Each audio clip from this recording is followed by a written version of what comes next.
this. So when I talk to you guys about simplifying things down, I talk in terms of operations, and the operations are your PEMDAS. There, we have.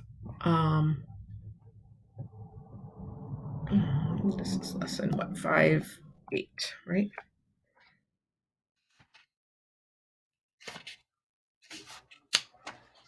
Yeah.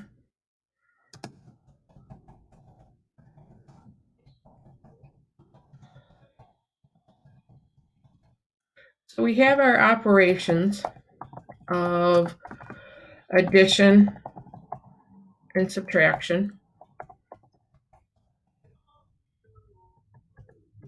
multiplication and division,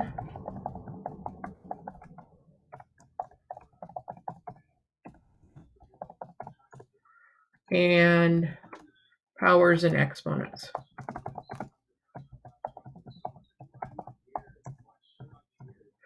Okay, so when you are adding things together or when you want to undo an addition, the opposite of undoing an addition is multiplication. Or what am I saying? The opposite of undoing addition is subtraction. Then you have multiplication, and the opposite of multiplication is division. Usually, when we're dealing with linear expressions where we have powers of x's and we're going to end up looking at multiplying things out. When we want to undo the multiplication, when we're dealing with linear expressions, the opposite of multiplying is factoring.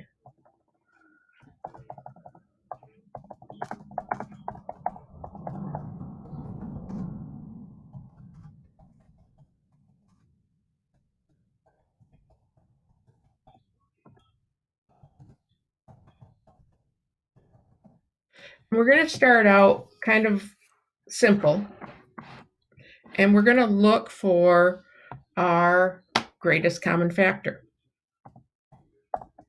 Do you guys remember what the greatest common factor is?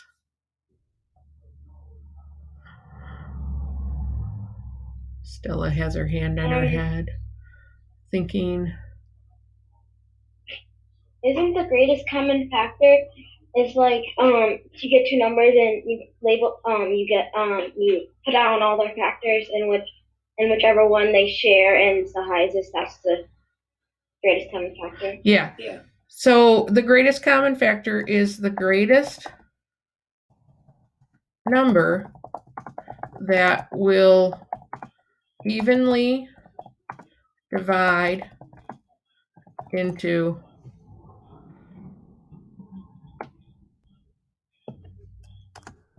all the numbers. So if we're just looking at plain numbers like 16 and 24, the largest number that goes into both 16 and 24 is 8. And we could prove that by taking a look at the prime factorization. So we could say that 16, if we look at the factor tree, it's 2 and 8, and 2 and 4, and 2 and 2. So the prime factorization of 16 is 2 to the 4th. And 24 is 3 times 8, which is 2 times 4, which is 2 times 2. So 24 is 2 to the 3rd times 3. So our greatest common factor are the ones that have the same base, that 2, and to the lowest power. So 2 to the 3rd, which is 8, is our greatest common factor. We're now going to be looking at greatest common factors dealing with linear expressions. So we're throwing variables in there, in other words. So when we have a linear expression like x plus 4, let's do this. 4x and 12x to the third. If we want to find the greatest common factor in them, we do the same thing with our numbers. So 4 is 2 to the second times x, and 12 is 2 to the second times 3 times x to the third. So we have all of those in our prime factorization. We look at the like bases that we have, and the lowest power is 2 to the second. And this one has a 3, but this one doesn't, so we're not going to worry about it in the greatest common factor. And this one has an x to the first, and this one an x to the third, so the lowest power on that is x to the first. So 4x is our greatest common factor between those two things.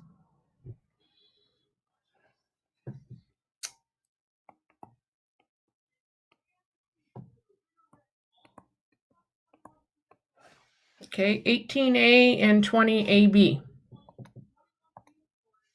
Same thing.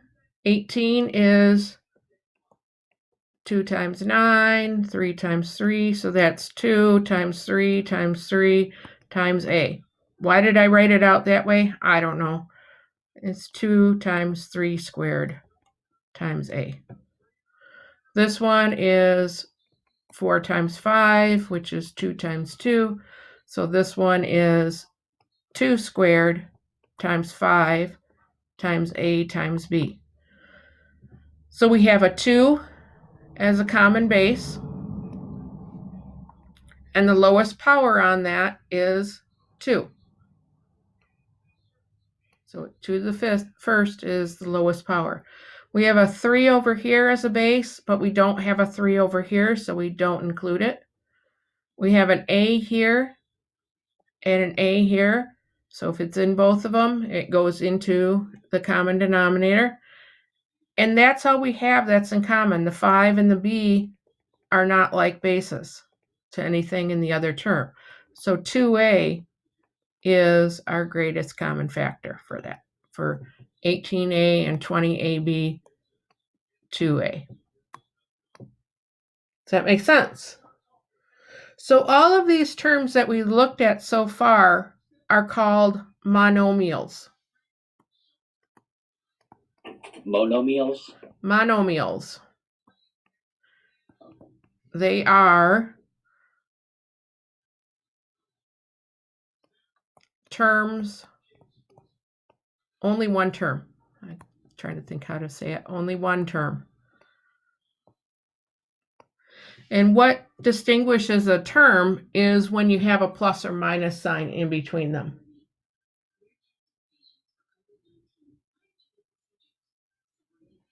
So when you have just monomials, you're just doing it that way. You're taking each one of them individually, putting them down into their prime factors, and then looking for what's in common. What happens when we have something like this? Those are no longer monomials. That is a two-termed or a binomial.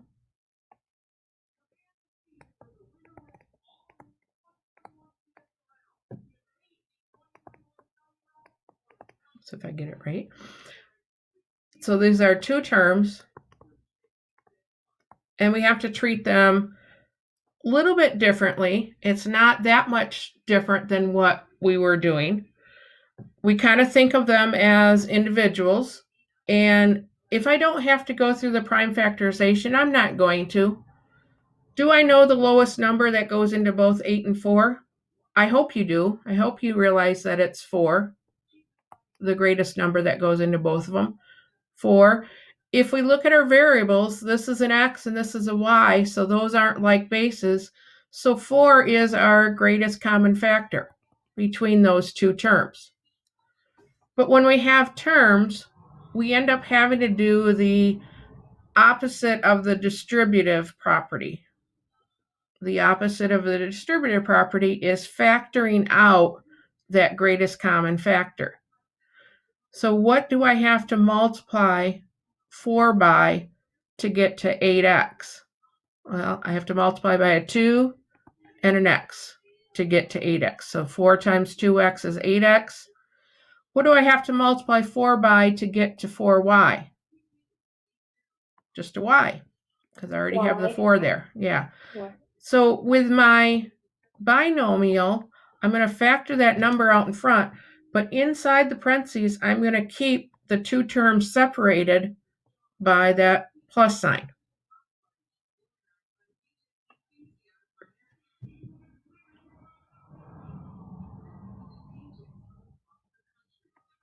Let that sink in for a minute there.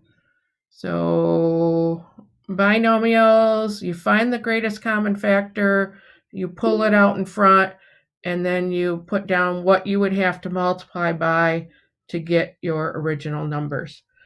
So if I'm looking at 3x plus 9, it's two terms. The greatest common factor is 3. So I'm going to pull the 3 out in front. 3 times what gives me 3x? X. 3 times what gives me 9? 3. And that is the factored form for that binomial. I want to do another one. Let's look at this one. What's the greatest common factor in this one? 4. Thank you. We're going to pull the 4 out in front. 4 times what gives me 16x? 4 times 4 gives me the 16. And I have the x there, so I'm going to do that. 4 times what gives me the 4? 1. So I want to make sure that I'm holding the place of that term and making sure that I put that plus 1 in there. You don't just drop it off because that's the same number as that. You have to hold its place by putting that plus 1 there. So asking that question of what do I have to multiply the greatest common factor by to get the original term, that's what goes in here. So find the greatest common factor.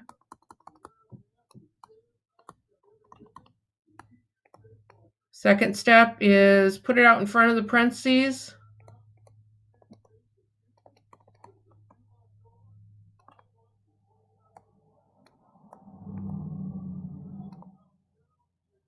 And ask this question.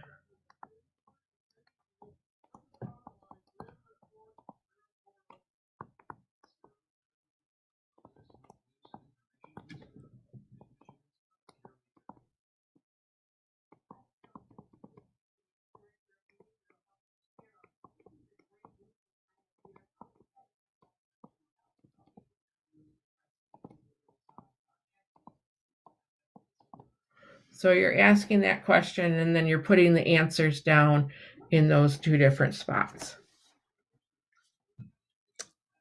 What happens if I have something like this?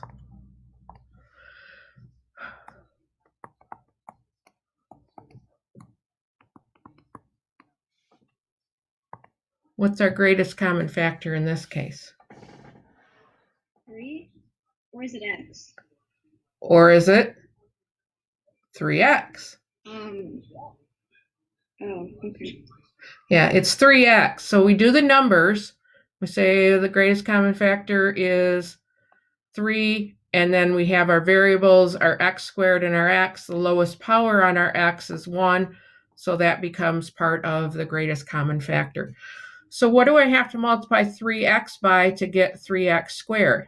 I have 1x. How many x's do I need? 2. I already have 1, so I need 1 more. So 3x times x gives me x to the second. 3 times 3 gives me the 9. X times X, I already have the X there, but I also have a Y here, so I have to put the Y in there. So 3X times 3Y gives me 9XY.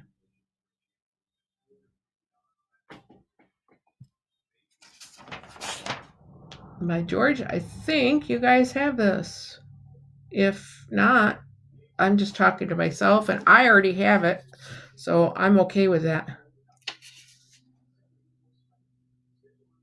Cool.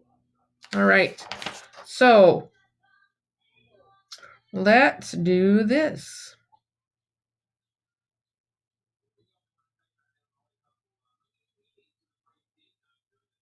No, I don't like those bottom ones.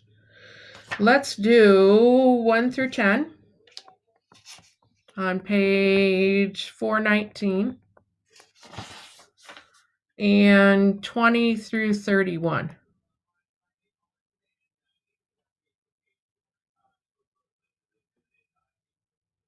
Now, I broke the news to my 8th grade class, and I'll break it to you guys here. I am going to be sending a note out to parents that I will have some things posted in Google Classroom, because I know as a mother, my kids would always come up to me during break time and say, I'm bored. So I'm going to have something for them to say, oh, well, go work on some math worksheets then that Mrs. Reed left for you to practice up on your math. So, yes, I'm going to do that, Din. Yeah, I know. That's the same reaction that my 8th grade math class said. No, no, no, you can put it up there, but don't tell my parents that they're up there. Oh, I'm going to give parents some ammunition here over break. So when you come up with that I'm bored statement, they are optional. They are not mandatory. They are optional. If you just think that you're bored and you want to work on some extra math because that's what you like to do in your spare time, they'll be there for you. If you want to stay, I'm never being bored again. That's why I'm giving this to your parents so that you don't go up to them and say, I'm bored. So, okay. So that's what we have for today. We will meet again tomorrow. And we'll go over some more. Oh, that's the last section of this chapter. Oh. Yeah. That was quick. Yeah. Do we want to have a test on Thursday and be done with this chapter and put it behind us? Or do you want me to just keep giving you review over the next couple days? Reviews, because I don't think I'm ready for a test yet. Can I just do a test so we don't have to keep on getting reviews? Yeah, I think we should do it, guys, because I feel like I'm going to forget half of it over break. That's what I'm afraid of. You got 2 weeks off here. That's why we should do reviews. We should do a test. If we do, yeah. Well, I don't want to do reviews over break, so. You won't have to do them over break. We'll just do them over the time that we have. I think, when I'm seeing on here, I know that a test makes sense. I know it does. But I'm afraid that I'm going to have too many people that aren't ready for the test. And we're in a good place that we don't need to be going this fast. So I might have some fun activities for the next couple days, and then when we get back from break, we'll go back and we'll do a lot of review for the chapter, and then that will solidify things for you. You've seen it once. When we come back from break, you'll be able to see it again, and hopefully it will stick with you a little bit. So we'll do that. Math, fun activities in math. Yeah. We can do some fun activities in math. Math can be fun when you're not doing it. Yeah, when you don't realize that it's math, it can be fun. All right. You guys have your assignment for tonight. You know what I'm going to be doing for break. And you know what the plan is. We won't have a test. We will have some fun activities and then review when we get back from break so that everyone is ready for the test on this chapter. If you're already ready for the test on the chapter, good. You'll be fine with doing some review when we get back and still being good at this stuff. So, Cool.